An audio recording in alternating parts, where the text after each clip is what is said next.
I was 71 years old when I finally understood what was happening. And you know what was strangest? Realizing it had taken me so long didn't make me feel defeated. On the contrary, it gave me the only advantage I needed: time for them to bury themselves. Because when you understand late but still before the final outcome, you don't need to correct anyone. You just need to let them continue believing that you know nothing. And that's exactly what I did. My name is Robert. I'm 71 years old and I have lived my whole life in a small town in rural Pennsylvania. I worked 43 years as a civil engineer, retired at 65, and since then I have lived a quiet life in the same house I built with my own hands in the 80s. It's a large property, almost 2 acres of land, with a main house and a shed that I converted into a workshop. My wife, Margaret, passed away 6 years ago. Cancer. Too quickly for me to properly process. It's just me, my 2 children, and 4 grandchildren left. Michael, my oldest son, has always been the most pragmatic. He works in finance in Pittsburgh, is married, and has 2 children. Sarah, the youngest, is a teacher, lives 20 minutes from here, is also married and has 2 children. I thought we had a good relationship. Not one of those families that see each other every day, but a solid one. Respectful. Or at least that's what I believed. After Margaret passed away, I started noticing small changes. Nothing drastic. Michael started calling me more often. Sarah would show up at my house unannounced, always with some excuse. "I just came to see how you are, Dad. I brought a cake. Do you need anything?" At first I thought it was affection, genuine concern, maybe even guilt about me being alone. But over time, the visits started to follow a pattern. They always looked around. They always asked questions about the house. "Have you thought about selling this place, Dad? It's too much land for one person. Wouldn't a smaller place be better, more practical?" I just smiled and said I was fine, that I liked it here, that I wasn't in a hurry, but I realized it early on. I just didn't know what yet. If you're listening to this story right now, I want to ask you something. Subscribe to the channel because I know you understand what I'm saying, and leave a comment telling me where you're hearing this from. It's not just empty curiosity, it's because I know there are people everywhere living similar stories, and when we realize we're not alone, it becomes easier to move forward. So comment below. I want to hear from you.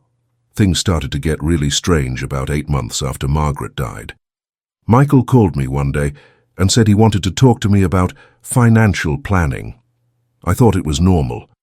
He works in that field after all. We arranged to meet for coffee in town. When we arrived, he brought a folder full of papers, forms, charts, spreadsheets that I could barely understand. He spoke quickly, pointed at numbers, explained rates, taxes, inheritances. He said I needed to get things organized before it was too late. I asked, "Too late for what?" He smiled in that controlled way and said, "Dad, you're 71 years old. We need to think about the future, about protecting our assets. For you, for us." I listened to everything. I didn't argue. I didn't sign anything. I said I would think about it. He insisted. He said it was important, that I should trust him. I said I trusted him, and I left it at that. Sarah started doing the same thing, but in a different way. She would come here, sit with me on the porch and start talking about aging, about how difficult it is to take care of a large house alone, about accidents that happen, people who fall, who get hurt, who become disabled. She didn't say I was disabled, not directly, but she planted the idea. "Dad, what if you fall and no one is around? What if you forget the stove on? Wouldn't it be safer to live near one of us?" I stopped explaining myself, because when you explain too much, people think you're trying to convince yourself. So I would just say, "I'm fine, Sarah, thank you for your concern." And I would change the subject. But what they didn't know was that I had already realized that it wasn't about me. It was about the house, about the land, about the value of it all. I started paying more attention, not in a paranoid way, just in a more attentive way. And that's when I realized that Michael and Sarah were talking. A lot, more than usual. They were never very close. They always had separate lives. But suddenly they started showing up together here at home. We were passing by and decided to stop by. A coincidence, right, Dad? It wasn't a coincidence. It was coordination. One day I was in the workshop when I overheard them talking outside. I wasn't hiding, they just didn't see me. Sarah was saying, "He won't accept it right away, Michael. You know our father." And Michael replied, "That's why we need to take it slow. Plant the idea. Let him think it was his decision." I didn't move, I just stood there holding a wrench, listening. Sarah continued, "And what if he doesn't want to sell?" Michael gave a short laugh. "He doesn't have to want to now. He just needs to sign a power of attorney. We'll figure out the rest." They thought I didn't understand. They thought I was too old to realize that I was distracted by loneliness, by Margaret's absence, by the empty routine. And maybe I was, a little. But not enough not to realize that my own children were trying to get me out of my house. I didn't confront them. I didn't yell. I didn't kick anyone out. Because I knew that if I did, they would back down, reorganize, change their strategy. And I wouldn't know what they were planning anymore. So I did the opposite. I started to seem more cooperative. In the following weeks, whenever Michael or Sarah brought up the subject of the house, I no longer refused outright. I would say things like, "Maybe you're right. I'll think about it. What you're saying makes sense." I could see the relief on their faces, the anticipation. They thought they were convincing me, that they were succeeding. And the more I pretended to agree, the more they lowered their guard. Michael brought more papers, a lasting power of attorney, estate planning documents, forward sale contracts. He explained each one in that professional, controlled tone, as if he were doing me a favor. "This protects you, Dad. It ensures that if something happens, the right decisions are made." I held the papers, read them slowly, asked questions. But I never signed. I always said I needed to consult my own lawyer.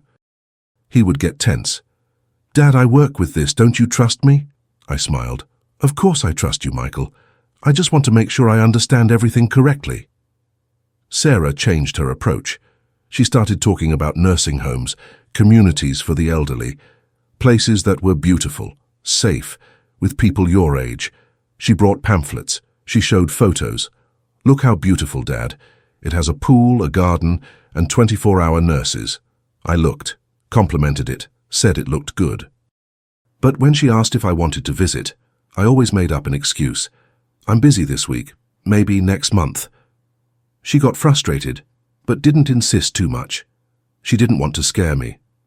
I realized early on that they were in a hurry. I don't know if it was debt, greed, or just opportunism, but they wanted to resolve it quickly, and the faster they wanted it, the slower I became. It was on a Thursday afternoon that I discovered the extent of their plan.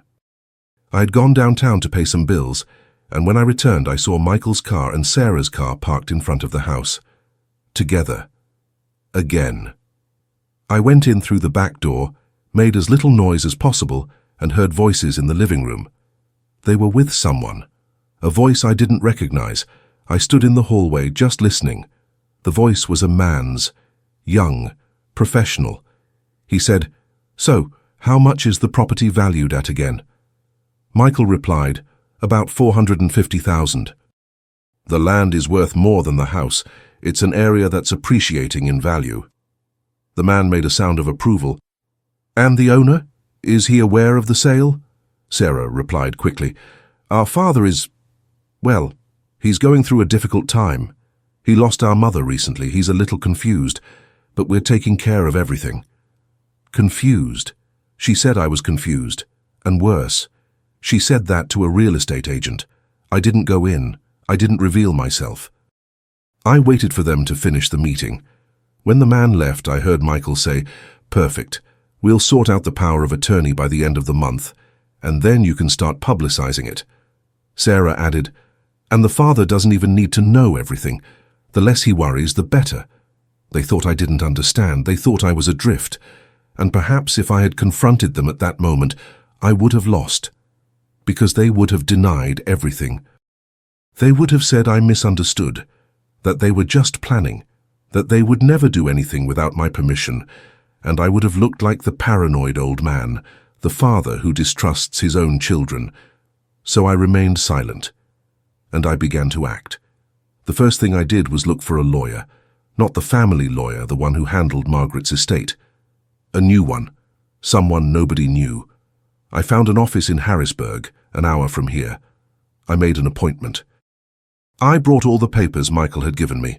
I explained everything. The lawyer, a man in his 50s named David, listened to everything without interrupting me. When I finished, he sighed. "Mr. Robert, you did well to come here. If you had signed any of those documents, your children would have had complete control over your assets, and reversing that would be extremely difficult." I asked what I should do. He said, "First, don't sign anything. Second, document everything. Conversations, visits, attempts at pressure. Third, revoke any existing power of attorney." I didn't have one, but I made sure to formalize it. I signed a document declaring that I was in full possession of my mental faculties and that any future power of attorney would only be valid if personally authenticated by me, in the presence of 2 independent witnesses. I registered it at the notary's office. David also suggested I make a new will, one that would make it clear that I was aware of everything, that I wasn't being manipulated, that my decisions were my own. I agreed. But I didn't tell Michael or Sarah. They still thought I was just the confused old man who was about to sign their papers. In the following weeks, I played along. I remained receptive. I kept thinking about their proposals. I let them believe they were winning. Michael started pressing. He would call me almost every day. "Dad, have you read the documents yet? Have you talked to anyone?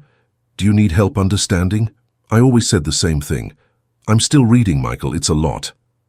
He would get impatient. You could hear it in his voice, but he tried to hide it. "I know, Dad, but the longer you delay, the more complicated it gets. Taxes change, values change, it's better to sort it out soon." I would ask, "Solve what exactly?" He hesitated. "Solve the asset protection. We've already talked about this." I let the silence weigh heavily. Just a few seconds, enough to make him uncomfortable. Then I would say, "Okay, Michael, I'll take care of it." And I would hang up. Sarah was trying another tactic. She started bringing her grandchildren, little children, cute little things. She would say, "Dad, don't you want to make sure they have a secure future?" She was using the children as an emotional argument, as if selling my house was an act of love for them.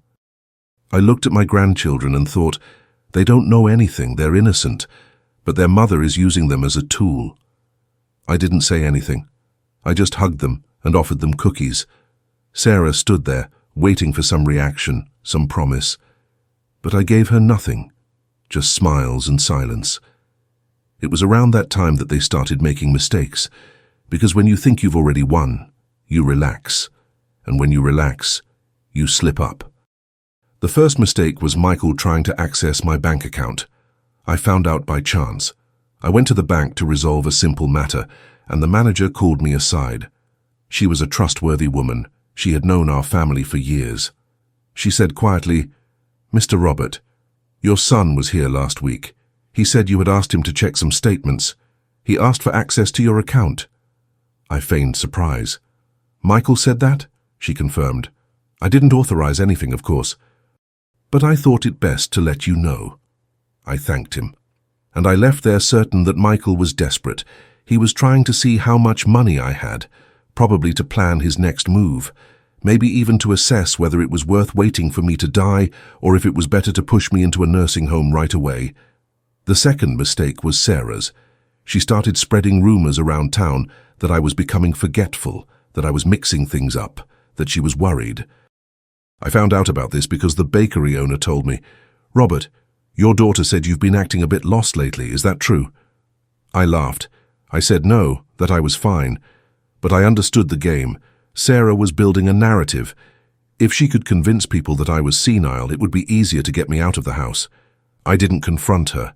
I didn't call to complain. I didn't make a scene. I just continued living my normal life, going to the market, fixing things at the garage, talking to neighbors, showing everyone that I was perfectly lucid, and people noticed. It was in mid-April that Michael made the fatal mistake. He called me saying he had sorted everything out, that he had found a buyer for the house, that the offer was good, that I just needed to sign. I calmly asked, "What buyer, Michael?"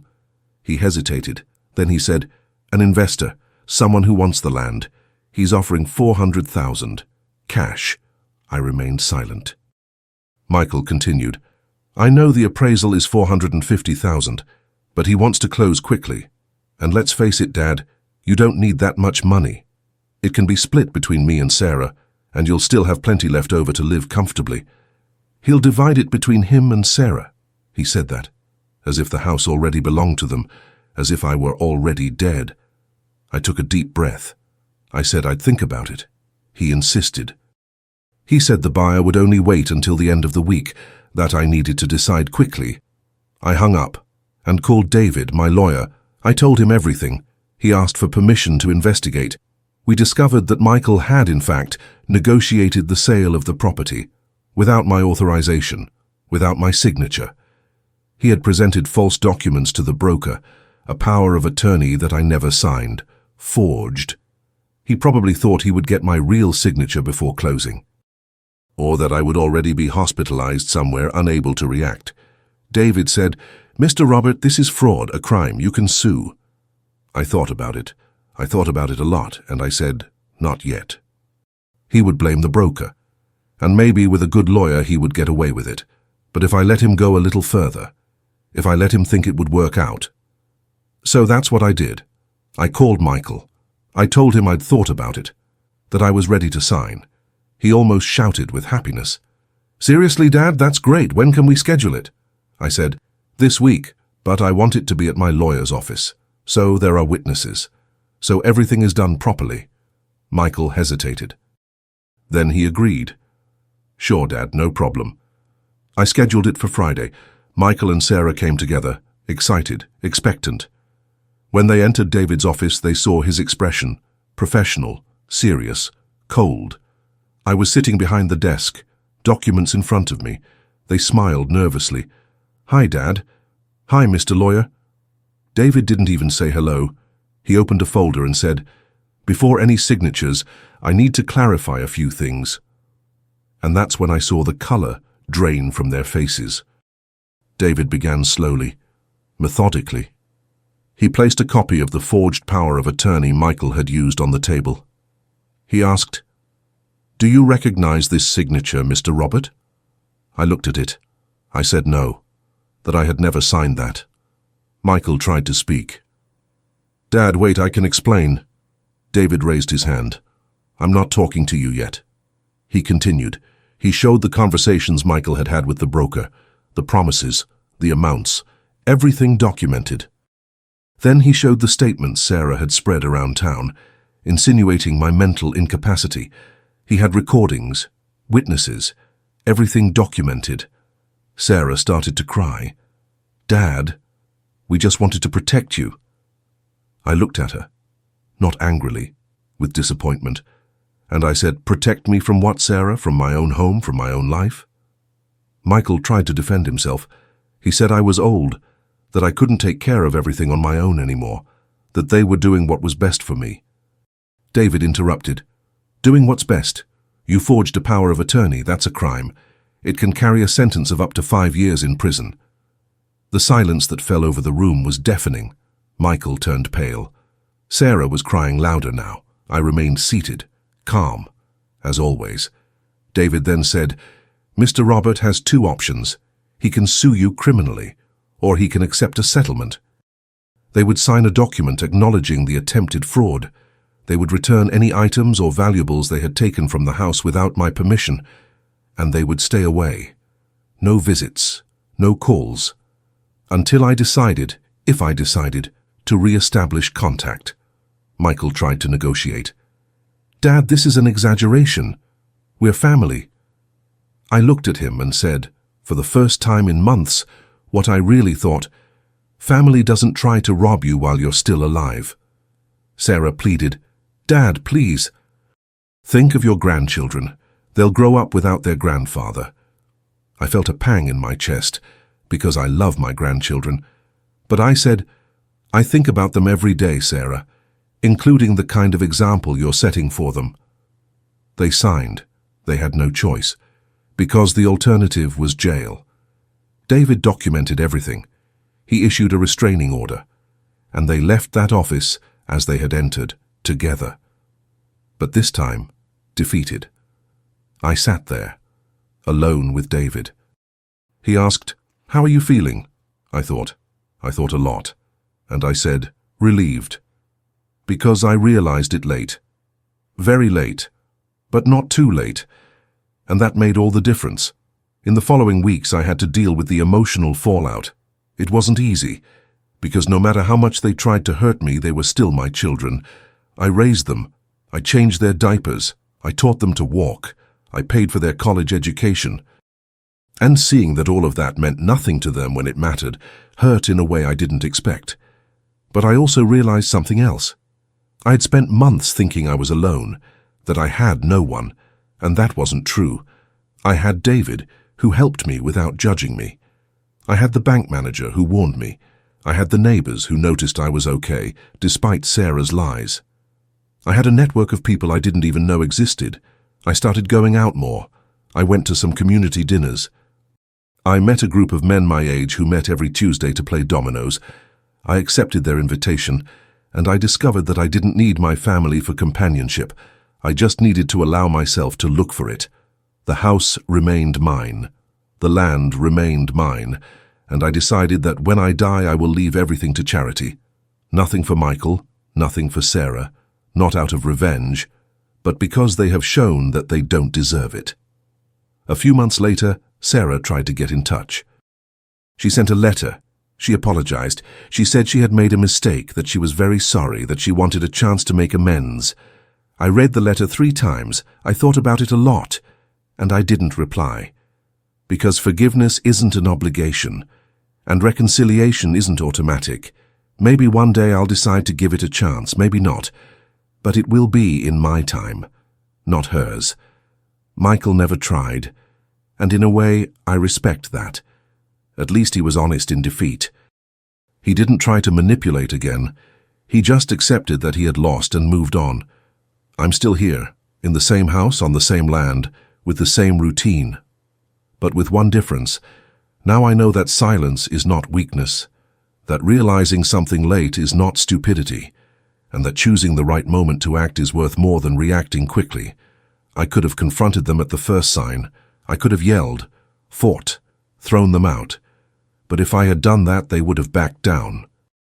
Waited, tried again in another way, and I would have lived the rest of my life distrustful, without proof, without certainty. But I waited. I let them reveal themselves completely. And when the time came, justice was natural, inevitable. No shouting, no drama, just consequence. Today, when I look back, I don't feel anger. I feel a kind of strange peace, because I learned that understanding something late doesn't mean you lost it.